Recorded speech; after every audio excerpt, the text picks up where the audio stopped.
Okay, in my previous video, I introduced deep learning, and we have also seen what is deep learning and why it is used over there. Okay, and where it fits basically in terms of in the domain of artificial intelligence and machine learning. Okay, now in this video and in next few videos, we will be talking about more deeper into the whole concept of deep learning, and the best way to start from the neural network, because that's the heart of deep learning, because that is how each and every program, if you see in deep learning, that is how it is written as well, right? It's a layered approach, and that layered has been implemented using a neural network. Okay, now in this video we will take a intuition about the neural network, and we'll see a possible architecture of it. Okay, so hopefully after completing this video, we'll have a good understanding of neural network, what neural network is,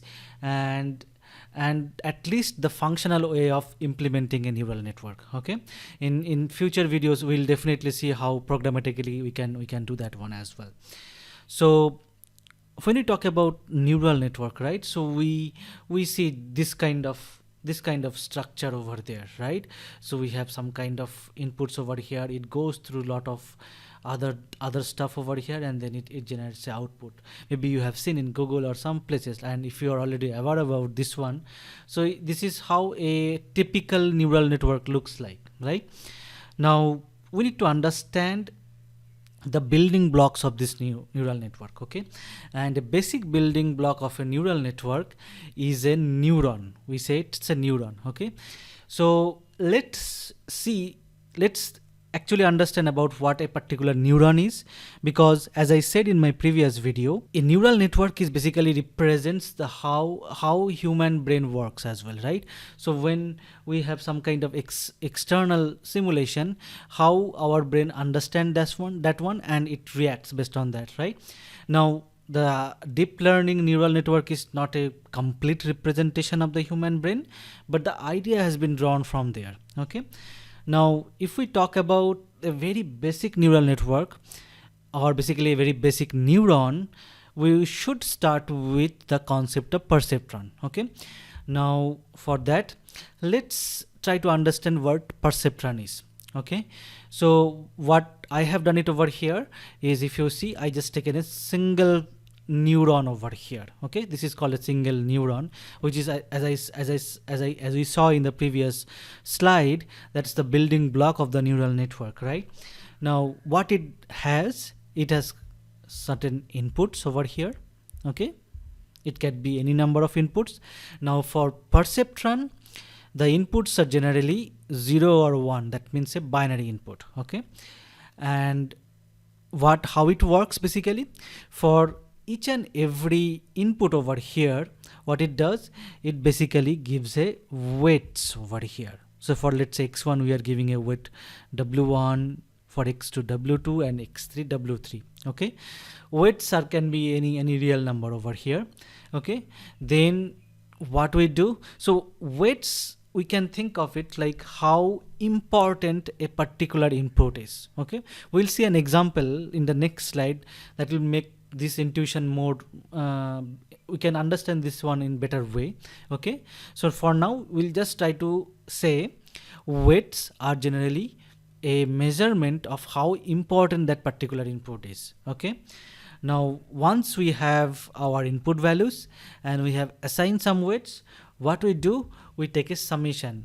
Of what summation we take, we basically multiply each and every input value with its weight. Okay, and then sum it up. Okay, so that means it will look something like this one. Okay, if I just talk about mathematically, we are basically taking the sum over here of wj and xj. That means each and every x and w we are multiplying and we are summing it up. Okay, now how it will generate the output, so there are certain kind of threshold value, if you see it over here, right? So let's say for each and every neuron we have a threshold value. If this summation is exceeding the threshold, it will output as 1, as we are seeing it over there, otherwise it will output as 0. Okay, so that means this sum, we will pass it to a function, let's say, okay, because this output generation is done by this function only. So this whole concept, we can think of it as a function, which is basically calculating this stuff. Okay, it is, we are basically in the function, we are basically inputting this summation over here, then it is calculating this, it is saying whether this is exceeding the threshold or not, and then it is generating the output. So that is how a typical neuron works. Okay, and perceptron is one of the basic neuron structure available. Okay, in future slides we'll see a different kinds of neurons, but the whole concept remains same over there. Okay, so if we just recap what we have done it over here, so perceptron actually takes several binary inputs and produce single binary output over there, right? And the weights, as we said, are expressed basically the importance of the input, and weights are real number. Okay, so now let's take an example of this one over here. Okay, so that it will be more intuitive. So let's say I have this scenario. Let's say if I am saying you will be passed in an exam if you attended all the lectures. So if I just make this one as x1 over there, okay, this is the feature, it is nothing but a feature, right? So if you attended all the lectures, the value of the x1 will be 1, otherwise it will be 0, right? You studied at least 5 hours a day, again similar stuff, right? If you studied at least 5 hours, the x2 value will be 1, otherwise it will be 0. If you see, we are only making x1 x2 values as 0 1 1 now currently. Okay, we will see the drawbacks of it, and then we'll correct it as well in future slides. Okay, and also if you understood the subject properly, this is another feature over there. Let's say it is x3. Okay, so we have 3 things over here to pass an exam. Now if you see, like if you attend all the lectures and also at least studied 5 hours a day, if you do not have the understanding of the subject, you may not pass the exam, right? So that's why I have given a higher weight to this one over here. Okay, and for rest of the features I have given, or inputs, I have given a lower weights over here, each and every weight 2. Okay, now if I just give a threshold value of 5, what will happen? So if even though you attended all the lectures and at least 5 hours a day you have studied, so these 2 guys will be 1. But if you do not have any understanding of the subject, the value of the x3 will be 0, right? So the value of the x3 into w3 will be 0 as well, correct? Because we are basically summing it up, all the inputs and their weights, right? So the overall sum value will be 1 into 2 plus 1 into 2, that means 4. So that is not exceeding my threshold value, right? So that means the neuron which is handling this kind of inputs over here, what will the output of that neuron? It will be 0 for that case, right? If you do not have the understanding of the subject properly, right? But if you see, if you have the proper understanding of the subjects over here, even though you did not attend all the lectures and you did not study at least 5 hours per day, you will be definitely pass the exam over here, right? So that's the concept behind a weight over here. Okay, it's basically tells how important your input is. Okay, so hopefully we get an intuition about weights over here. Okay, why weights are important in neural network. Okay, specifically in neurons over here. Okay, so we got the intuition behind weights, and we see how a typical neuron functions. So we have inputs, weights, we multiply them, we sum it up, we pass it to a function, then we get an output over here. Okay, now let me play around with that particular equation. We have seen it over here. Okay, so we have seen this particular function output, right? It outputs 0 when this particular sum of input and weight is less than threshold, less than equals to threshold, and if it is exceeding threshold, it is outputting as 1 over here. Okay, so there are one thing over here is this guy, a sum of my inputs and their corresponding weights over there. Okay, so we can, if we just do mathematically manipulation, okay, so we can express this sum as w into x, where w is a vector, weight vector, and x is a input vector over here. Okay, now if you do not understand the concept of vectors and those stuff, don't worry about it. In future videos, or in basically in the next video only, I will be covering this one. If you have proper understanding, that is fine as well. If you do not want to know this details, you just think of it as we can express this sum as a multiplication of two vectors over here. One is called weight vectors, another is called x vectors. Vector is nothing but a collection of elements over here. If you see, like if for each and every input, let's say for x1 we have weight w1, for x2 we have weight w2, right? So if I just take all the weights and make it as a column wise, arrange it, it's a column vector of w. Okay, similarly for inputs x as well over here. Okay, so we can express this stuff as w into x, that we have established. Now let's move on. So we are in the same equation. We saw how to express this guy. Now by applying that concept, if I just try to work on this particular equation over here, okay, what will happen? This sum I can replace with w into x. This threshold I can take it to this left hand side, so that it will become minus threshold, and this whole equation will become wx minus threshold greater than 0, right? This is just simple inequality calculation. Now this minus threshold, if we just replace with a b, okay, so our equation will become something like wx plus b greater than 0. This b is nothing but a bias. Okay, so if you see the concept, even if you see if you study the neural network, there is always a concept of bias coming over and over, right? So that bias is nothing but the threshold actually over here. Actually it's a minus threshold. Okay, and if we just talk about intuition behind it, so it's a measurement of how easy to get the perceptron fire, right? Because think about this one. So after moving this threshold to the left hand side of this equation and replacing that with a bias, what will happen? If my bias is very, very high over here, right? So in that case, a very small amount of input will make it as greater than 0 over here, because it will be very easy to fire that perceptron. Or perceptron fire means we are talking about when the perceptron will output as 1 over here. Okay, that means it will be very easier to make this left hand portion greater than 0 if we have a very high bias.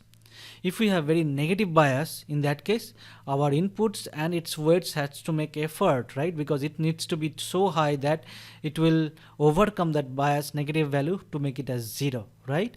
Greater than 0 basically. That means it will be very much difficult for that perceptron to output as 1 in this case. Okay, so that's why the bias is a measurement of how easy or tough to get the perceptron fire over here. Okay, so hopefully we understood the concept of bias over here. Okay, now so if I just rewrite this particular whole output equation in terms of bias, so it will be becoming something like this one. So this one we saw wx, and then if I just make the threshold and the left hand side, it will become bias over here. So wx plus b less than equals to 0 and wx plus b greater than 0. When it will be happening, it will be output as 1. When this will happen, it will output as 0 over here, right? So if we just okay, let me so if you see it over here, right, this guy, it's a equation of a line, right? So if you just see, we know, right, the equation of a line is mx plus c, right? So this guy, if we just plot it in a two-dimensional plane over here, okay, so if you see, like the weight vector and the input vector, that can be millions of input vectors over here as well. Okay, but this one we can draw when we have, let's say, only two-dimensional space over here. That means two inputs and there are two corresponding weights over here. Then only we can visualize it. Otherwise it will be very much difficult to visualize at the n-dimensional space. Okay, so if we just draw this particular line over here. So the intuition wise, whatever coming left to the line, it will be outputting as 0. So if we have some point over here, it will be basically the neuron output will be 0, and if you have some point over here, the neuron output will be 1 over here. That's the intuition behind that Wx plus b as well over there. Okay, so if we just rewrite or redraw our older perceptron with bias, so what happens, everything remains same over here. If you see the function we previously used over here, it was checking whether my Wx is greater than equals to threshold or not, right? In this case, what will happen, it will check for Wx plus b greater than equals to 0 or not. So that's the difference. But the function, like this whole summation, we are sending into a function over here, right? So maybe the function internal stuff has been changed, but overall we have to send it to a function so that it can generate an output over here. That's the concept behind this one. Okay, so basically by introducing bias, we are just changing the function a bit over here. Okay, so hopefully we got an idea about what perceptron is.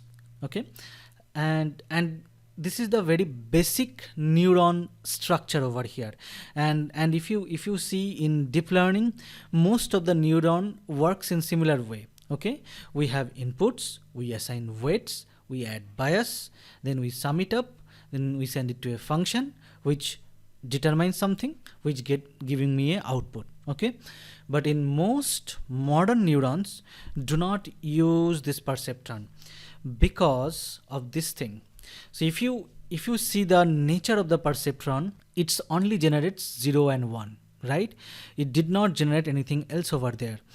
So that means if you are adding those inputs and bias, inputs into weights and plus bias, it will either generate, if it is greater than 0, it will generate 1, otherwise it will generate 0 over here, right? Depending on this Wx plus b is positive or negative over here.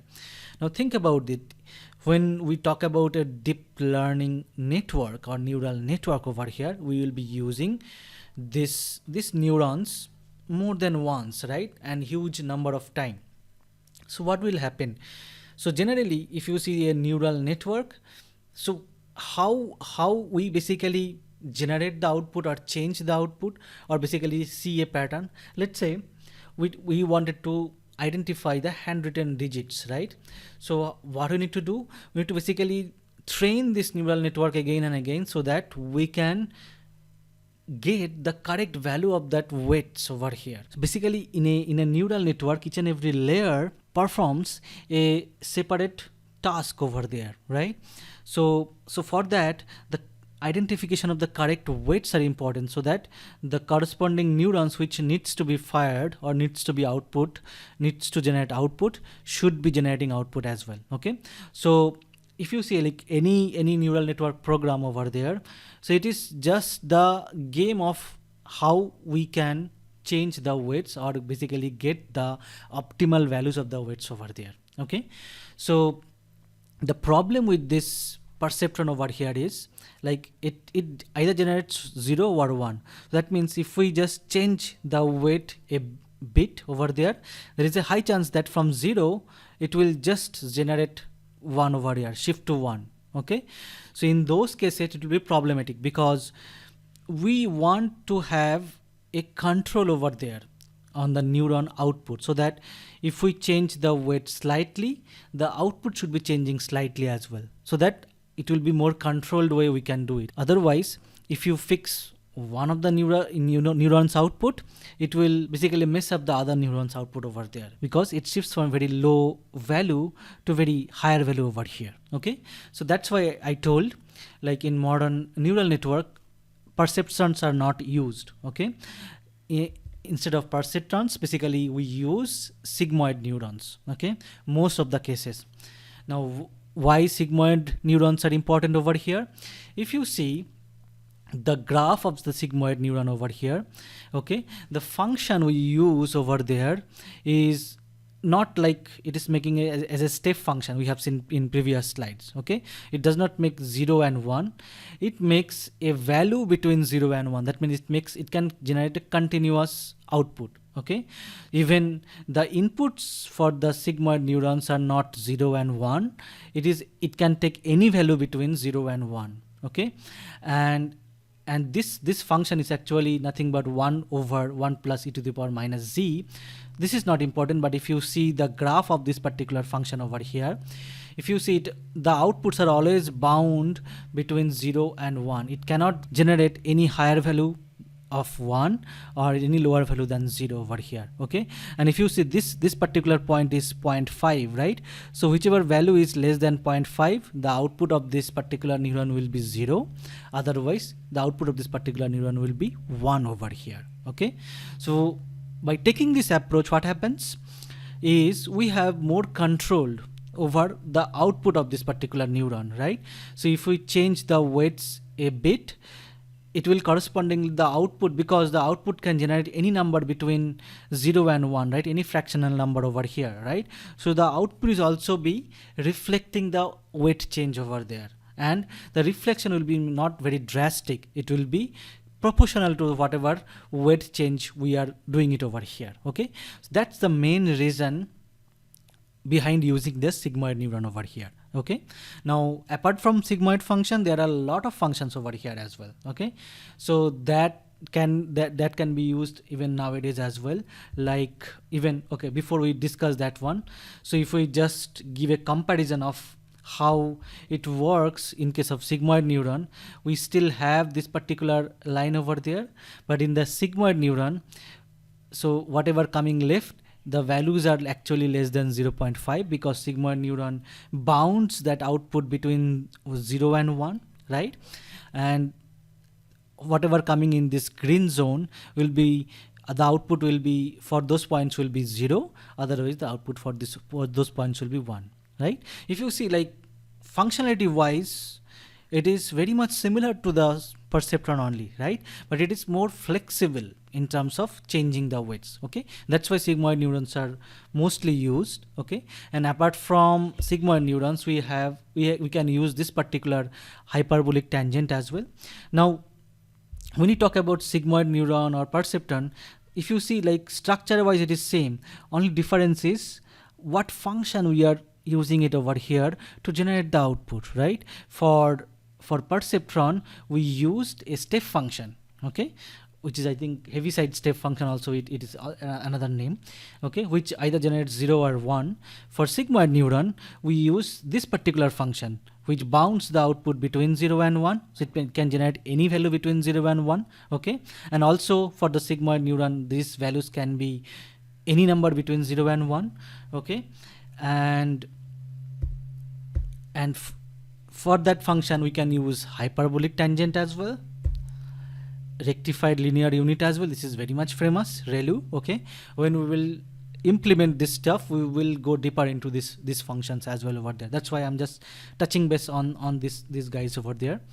Okay, so now with the concept of a basic neuron, okay, let's see how we can build a neural network. So what will happen, let's say these are all our neurons over here, right? Now we have a input layer, okay, which is basically, if you see, this also looks like neuron, but these are not exactly the same as neuron, because these input layers, whatever you will see in the diagram of a particular neural network, the functionality of this guy is like take the input and output will be as is, same as input. Okay, that's why I am saying like their functionality is not exactly like neuron. That's why I started with this internal neuron first over here. Okay, and if you see, this guy is sending to all of the neuron available in the next layer. Okay, similarly for other inputs as well, they will do the same stuff. Okay, so this is the input layer, we can see where we are feeding our inputs, and that inputs are getting fed to the internal neurons over here. Okay, similarly we can have any number of layers of neuron over here. Okay, similar stuff, and each and every neuron is sending its output to each and every neurons in the next layer as well over here. That's why this structure also called dense layer structure. Okay, and the more neuron layers you will be having, it is called a deep neural network. Okay, and if you see, like, the informations are getting always feeding forward, right? There is no backward signal is coming up over here. That's why this particular network is also called a feed forward network as well. Okay, so if we just name the layers we are having it over here, so this is our input layer where our inputs are getting fed. This layers internally, whatever we have between inputs and output layer, are called hidden layers. Okay, and the states of these hidden layers are basically we do not generally observe it. It is automatically learned.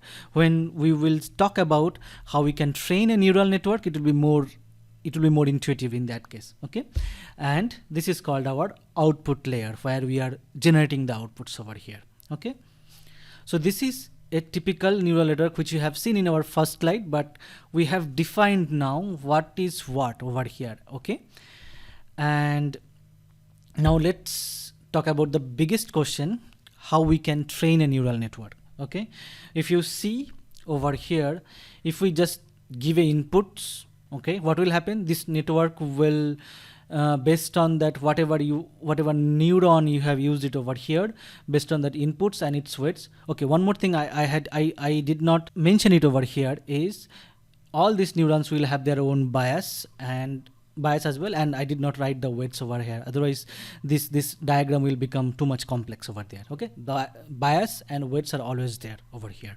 Okay, so what I was talking about is if you let's say you did not train this particular network, so what will happen?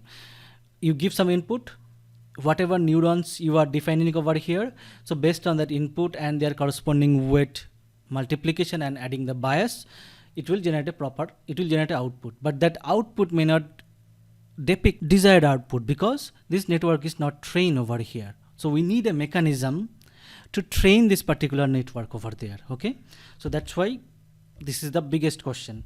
Now how we will do that? So this is how we will do it. Okay, maybe this diagram is looking very much complex, but believe me, it is not. I have basically written the same input layers over here. If you see, with x1 w1, x2 w2, x3 w3 and x4 w4, this is my input layer. Then I just given a fancy picture over here just to depict, like, we have number of layers over here. Okay, and then we have a output layer. So this is basically nothing but whatever we have seen in our last slide. Okay, now how you will train it? After output, okay, we will measure the loss. What will happen? So for each and every x1 x2 input, whatever output we are getting, we because it's a supervised nature of problem, right? So we have the actual output value, right? So we can basically see what is the difference between the desired output and the output from the neuron over here. Okay, and if we just take an average of all the outputs and the desired output difference, okay, so that will become my loss function over here. Okay, so that loss measurement we have to do it first. Okay, how much is the total loss? Then our motto will be minimizing the loss, as we have seen in a typical machine learning approach, similar kind of stuff. Okay, so we need to minimize the loss, so that's why we have a optimizer over here. Okay, so the loss optimizer, what it will do, it basically tries to minimize the loss. How it will minimize the loss? It's basically change the weights over here. As in few slides back, I was telling you the same story over there, right? So a typical neural network, this is how we do it. This is how it identifies a handwritten digits or a image, right? Because it's all a game of weights over here. Okay, so by measuring this or changing this weight so that my loss will be minimum over here.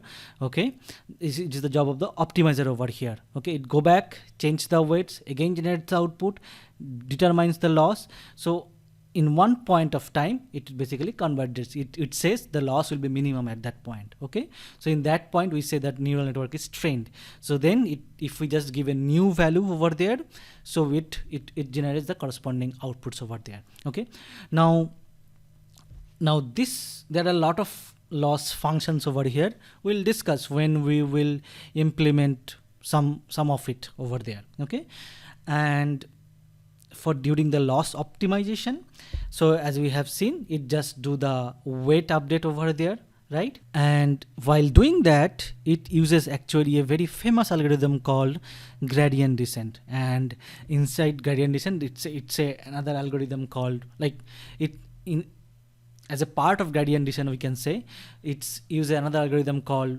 back propagations to generate the gradient over there. Okay, we'll see. Maybe I will try to go very deeper into the gradient descent. Okay, if you are interested, you can look for that particular video as well. Okay, so this is how it do over here. This is how the overall structure of a particular neural network program as well.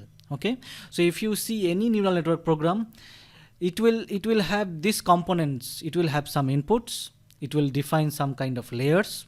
Okay, it will have some output, then it will basically determine the loss, then it will try, there will be optimizer program which will basically do the optimization, which will basically in turns update the weights, and then it will try to train the network.